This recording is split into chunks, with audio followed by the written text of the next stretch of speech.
No nonsense, know-how here again today with another fast-paced review video. This one on the OPENROAD portable air compressor. So I've actually reviewed a few similar units like this before, and we're going to find out if this one holds up to the All-Top and the Go Beige that I've done. A very similar looking unit, but the quality on this one off the rip looks nice. In this video, we're also going to be reviewing the OPENROAD 13,000 pound winch. And we're gonna put a cap on the Ranchero video, try to get it up on this trailer and show you the fate of that. There's timestamps down below, so check them out if you wanna skip around, and let's start with the compressor. So it came in this foam lined double box, and don't see any damage at all. Nice zipper soft case. Pop her on out of here. This is rated at 150 PSI and 5.65 cubic feet per minute of airflow. Taking a look around, she's got a nice paint job, rubber feet on the bottom. The pump's also rubber isolated too, and I'm noticing these brackets are thicker than what was on the All-Top and the Go Beige. These look a little heavier duty. Same with the cables. I don't know if the rubber is just thicker on these or the nylon, but these cables definitely are thicker gauge.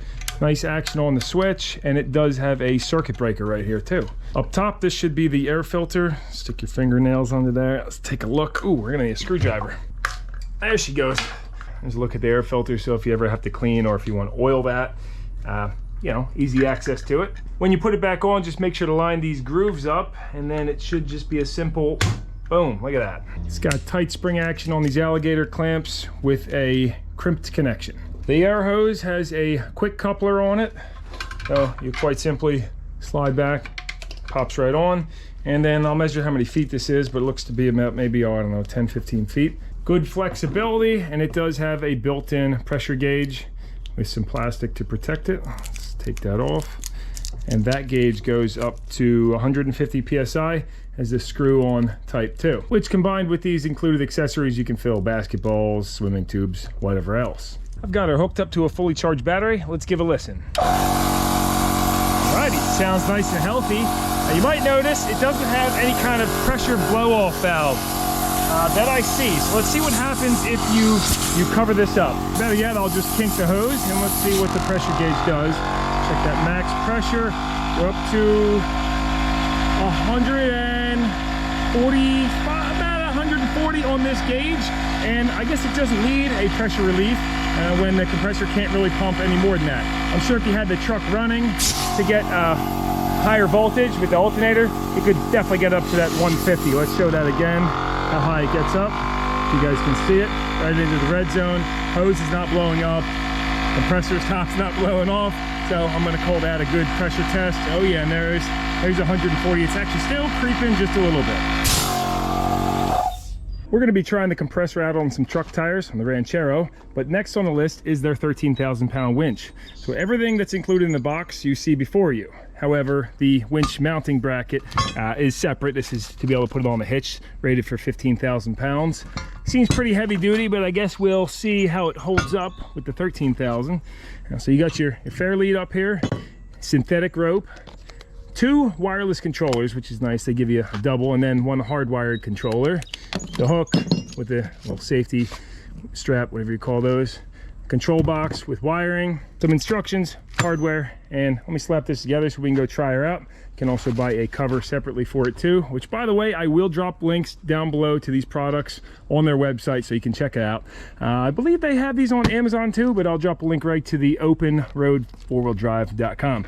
Now, this is the winch I've been using. This is a 5,000 pound, keep it covered in a piece of rubber. And I was recently trying to pull a truck up that had locked up wheels, and it was really struggling. I'm hoping this is gonna have the bang that I need, and since it's gonna be on the hitch, we can also throw it on the front or rear of the Ram, which I'm hoping to get a service body for this truck too.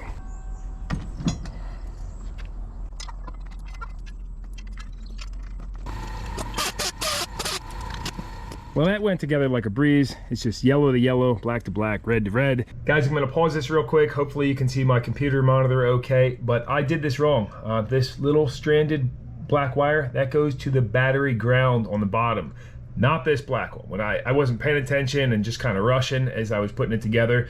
And as you'll see later in the video, the winch runs a little weak at first until I ultimately figure out that I messed up. So Just wanted to let you know that in case you're watching this and wiring up a winch, or the open road winch for that matter. And then you put your ground cable down on the bottom. I do like that these terminals are brass with stainless hardware on them. I also recommend putting some dielectric grease, silicone, or any marine grease on these to prevent corrosion, and of course slide your protectors over. We're gonna run this thing before I go putting the final touches on it, make sure everything's good.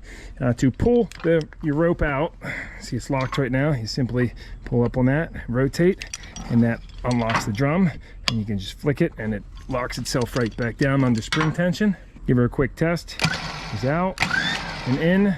The hardwire connection has nice heavy duty pins on there too with a protective cover.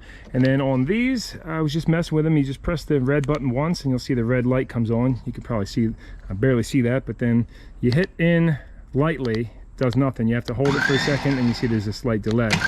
So both of these work just fine. I didn't have to, you do have to turn it on. I didn't have to do anything to program it. I'll see if those time out. Turn the one off and leave the other on. To see if they time out and turn off. Now on this front fair lead, I did opt to use this shorter bolt I had because it comes with this one that goes on the side. I don't know the purpose of this yet, so I'll go ahead and look that up, but for now I'm trying to keep this real low profile, which brings me to my next point on this receiver winch mount. You see it comes with the handles. So I didn't put those on for now because see how much bulkier that makes it. Comes with these little handles and it's real self-explanatory, guys, just putting bolts on. But for now I'm gonna leave that off just because I like the fact that it's low profile. Compared to the older Harbor Freight winch on the front of my Tundra, so far I'm really impressed with the quality on this. I do like that it's got the stainless protector, the protective sheath, comes with the synthetic cable, and you know, let's throw her on and give it a go. That's a little bit more like it. Beautiful fit on there. So I timed it and this remote does turn off after 2 minutes, which is a nice feature. That way you don't mistakenly not turn it off, leave it in your pocket and hurt somebody. We're over at the yard that some of you guys might recognize, and this is the Ranchero that had the locked up motor. Did a video on it.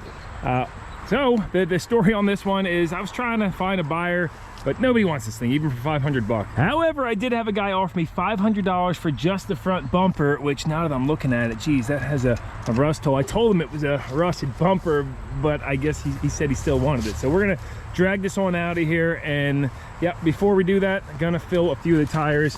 This one is dead flat, so we'll do that air compressor test. We will check if this motor's still locked up when we get it back home. It's got the 351 modified, or maybe a 400 modified. Geez, I guess they're all kind of low. That right front's dead flat, but the rest of these are pretty darn flat too. And then of course we'll see if the winch has any problem getting her up on the deck. It's a 245/70/16. Let's see how long it takes to get up to, we'll go with 50 psi. Really put a struggle because a lot of these, it's rated at 5.65 cubic feet per minute at 0 psi. As the pressure comes up, sometimes these things can't hold. So let's see how long it takes. Keep in mind I didn't remove the Schrader valve, so if you want to pump a tire up even faster, you pull that out and you'll get more flow. I've set the timer, so we'll come back in a few minutes. It's already lifting it up off the ground.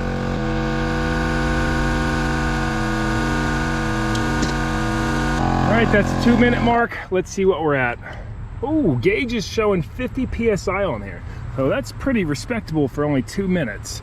Let's see if that's accurate though. It does have this shield here, but if you run it for a long time, this can definitely get hot, so be careful about burning yourself when you're taking it off right here. Well, actually that's not hot at all, but it generally is going to be hot coming out of the compressor, very hot. Yeah, so it's super hot right here. That's why they have the rubber on there.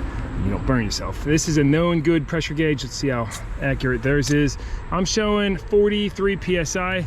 So this one might not be completely accurate, which is, pretty normal with these dial gauges. I mean, from my experience, or maybe this one just needs to get broken in. I'm not sure, but we'll compare. Yeah, now it's showing 48. Now that worked well, and an extreme test on this would be filling a monster truck tire. Letting this thing run as long as it possibly can until it breaks or overheats. Now this cylinder's pretty hot. I cannot hold my hand on there. However, these aren't really rated for that. So this has a duty cycle of, well, I'll plug it in right here. Hopefully I can find it somewhere online. You can see it works very well for pumping a truck tire up in less than 2 minutes. And now let's give this winch a go.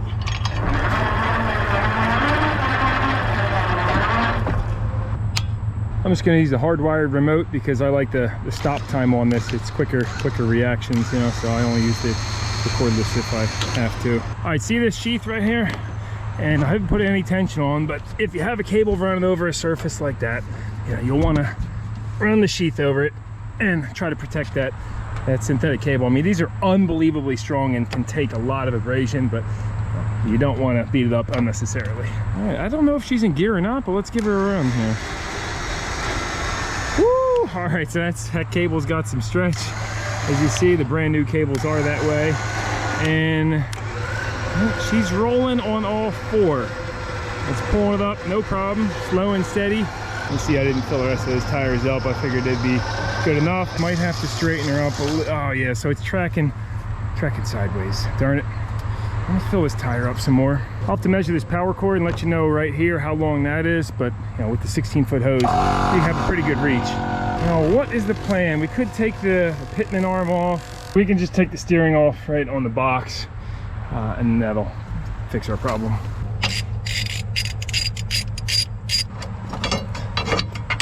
There we go. If I pull the trailer forward, I'm hoping she'll just straighten herself a little bit.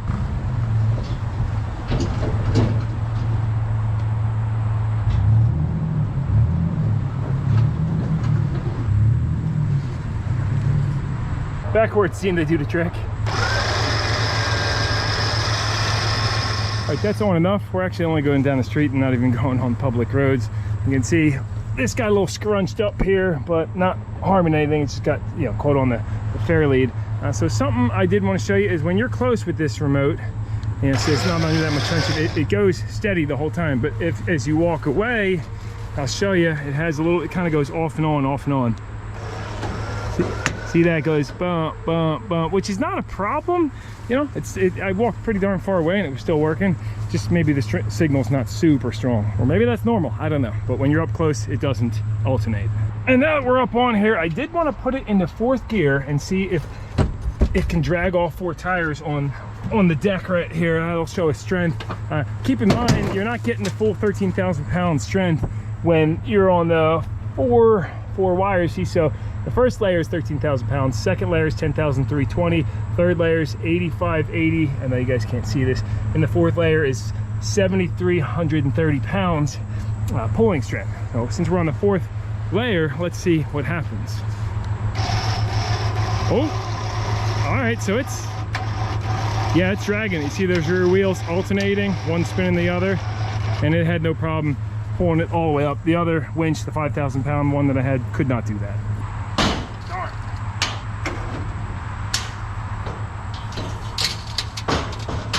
That worked out great, both the compressor and the winch.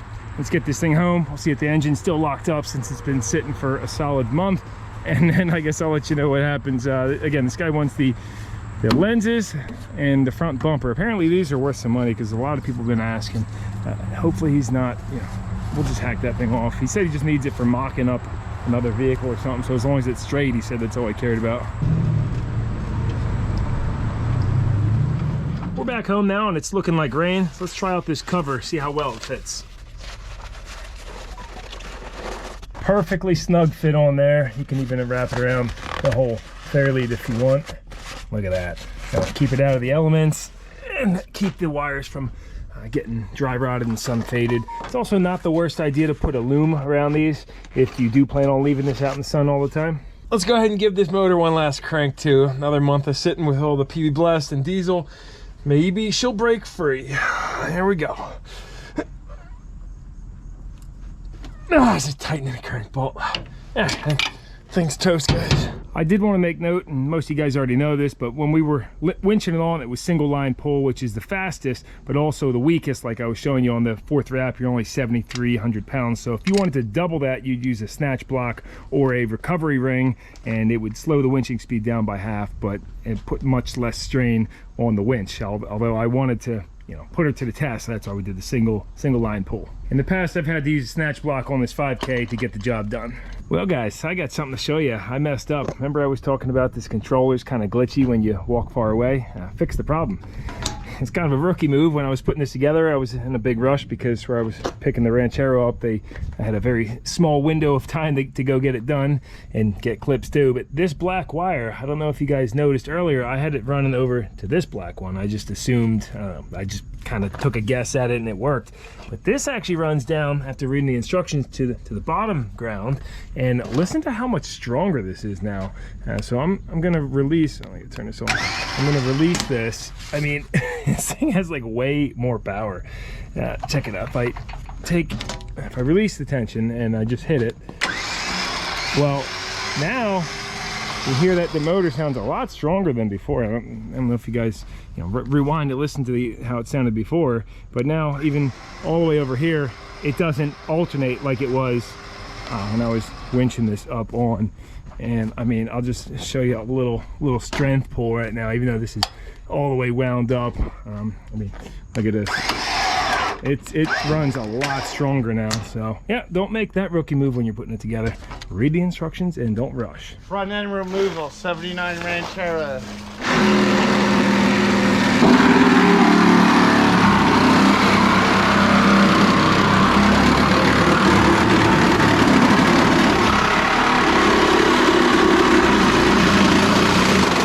That's it, guys. The fate of the Ranchero. The guy willing to pay $500 for the front end.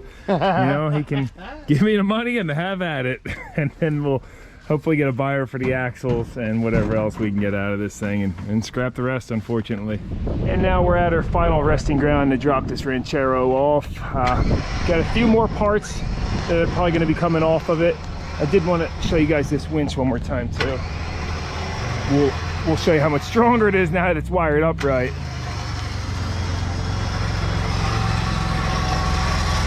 That winch brake works real good though. There's a steep slope right now and you see it stops it no problem. All right, now we're on the steep angle. Let's winch her back up, see how it sounds. Oh yeah, she's running strong. Not even struggling.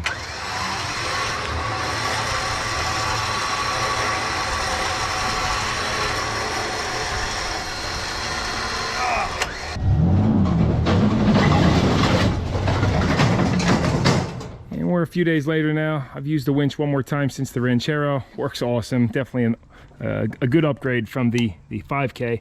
I did want to show you, I added adding them right now, these alligator clamps. I just saved some old ones from some jumper cables that split all apart, and put an eyelet on the end so I can just bolt them together and then slip a piece of hose over top. Clamp it on there, and it might look a little hack, but nice and heavy duty, and got good protection where the joint is. And if you want to take it off and still use these that way to hardwire them to a battery, good to go.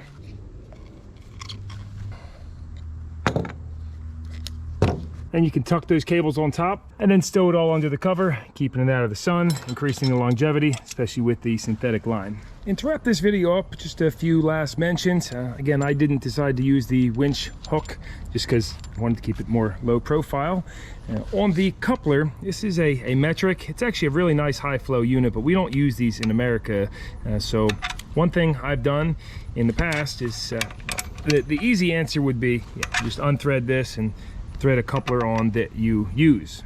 However, this isn't regular American national NPT, national pipe thread. It's a metric pipe thread. So what I've done in the past on other similar units is just leave this hose intact and then cut it, use some barb MPT, and then you can adapt it to whatever you need, or leave it like that if you're just filling tires. That's fine too. So far these seem like both great pieces. It definitely stinks I was rushing in the beginning and didn't wire it up properly for that first winch test, but again, runs much stronger with the wire going down to the ground on the bottom. I'll let you know in the comments later down the line how this cover holds up to the sunlight and the elements. And that wraps up the video. So thanks so much to you guys who tune into these and watch them through. Means the world to me. I appreciate the comments, and having gear like this is going to help out big time. So you'll probably see these products being used on the main channel over at No Nonsense No How. As I said earlier, there will be links down below to these OPENROAD 4-wheel drive products.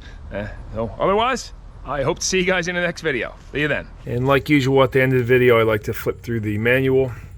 So do that real quick for you if you guys want to pause and check out any of these images for dimensions and specifications. Didn't bother doing this with the air compressor one because there's really no information that's worth videoing in that one.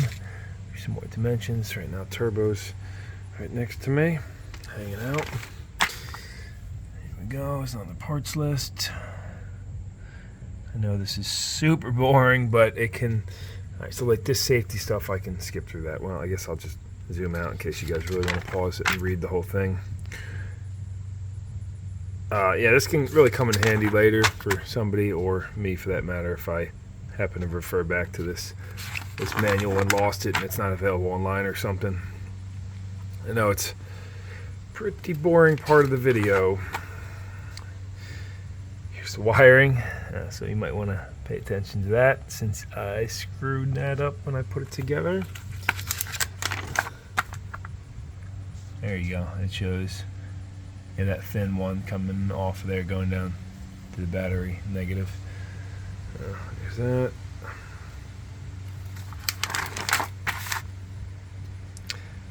Some troubleshooting.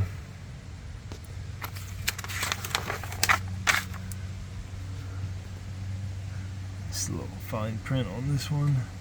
Of course, this has information for their other winches as well. I guess I'll leave that. You know, that's the 9,500 pound specs and the line speeds. And this is the 10,000. Shows the weight too, 36 kilograms. And the horsepower on that, it's 5.6 horsepower. Here's the 12,000.